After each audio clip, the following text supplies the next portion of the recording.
362ता न'खरनो रानना होनाय जादों। थांनाय भारत उदांस्रि जानायनि 79 बोसोरसिमावलागै कंग्रेसआ 50 बोसोर सासन खालामबाय, बिजेपिआबो खालामबाय, बिपिएफआबो 17 बोसोर सासन खालामबाय। किन्तु दिनैसिम बे हालामनि मानसिफोरनि हानि जेंनाखौ बिथांमोना मालाबाबो सुफुङाखैमोन बा फोजोबाखैमोन। नोंथाङा मोनसे खोन्थाखौ साननानै नाय, जाय बर' राभा गार'आ इन्डिजिनियास कमिउनिटि होननानै बे हालामनि थागिबि होननानै मिथिजायो, बेफोरबायदि बर' राभा गार'नि हानि जेंनाखौनो जुदि फोजोबाखैबा बिटिसिनि गासै जाति जनगोष्ठीनि हानि जेंनाखौ बोरै फोसाबनो, बिनि बे साननो गोनां जादों। आरो दिनै जोंनि मानगेदेर श्री प्रमद बर' बिथांनि दैदेननाय UPPL सरकार, आं खोब अहंकारै बुंगोन दिनै UPPL सरकार होननानै, मानोना UPPL सरकारा थानायखायसो, प्रमद बर' बिथाङा थानायखायसो जोंनि बिटिसि हालामनि 3,66,000 3,62,000 मानसिनि हानि जेंनाखौ जों फोजोबनो हादों।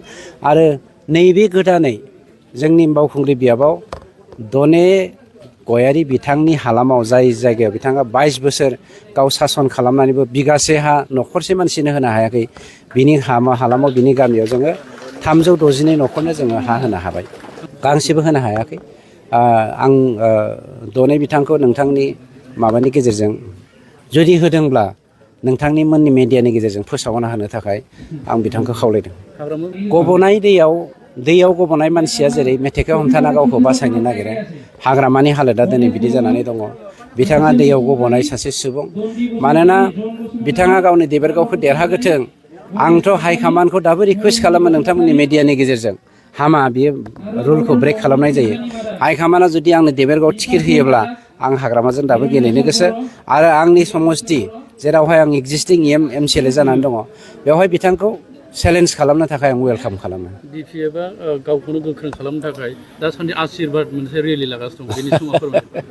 थांनाय 17 बोसोराव बिथांनि दिनाव जिबायदि हारिजों हारि दाङाबाजि जाबाय, बिदा फंबायनि गेजेराव थैनि बाना बोहैबाय, रोजा रोजा मानसिफ्रा बायदिसिना जानांबाय, बर' बिमाफ्रा बिथांनि दिनावनो जिनाहारि जानो गोनां जाबाय।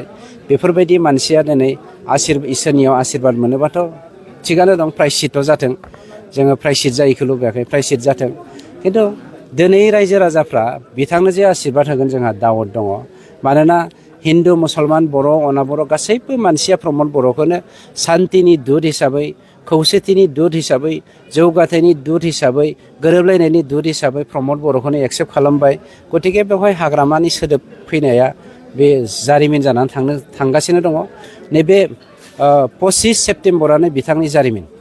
सार, नोंथांमोननि दोलोआव थांनाय बावैसो बिपिएफनिफ्राय बिदि बुंनायखौ जों खोनादों, माने सिखावनि सालाया खान्दा होननाय बायदि बिपिएफनि अफिसजों नांजाबनाय बे बिजेपि आरो बिपिएफनि, ओमफ्राय कंग्रेसनि जान्दिया माब्रै जिखौ जोंहा बेवहाय दावत दं, माब्रै बिसिदों, माब्रै बोख्लायदों, बेयाव दावत दं।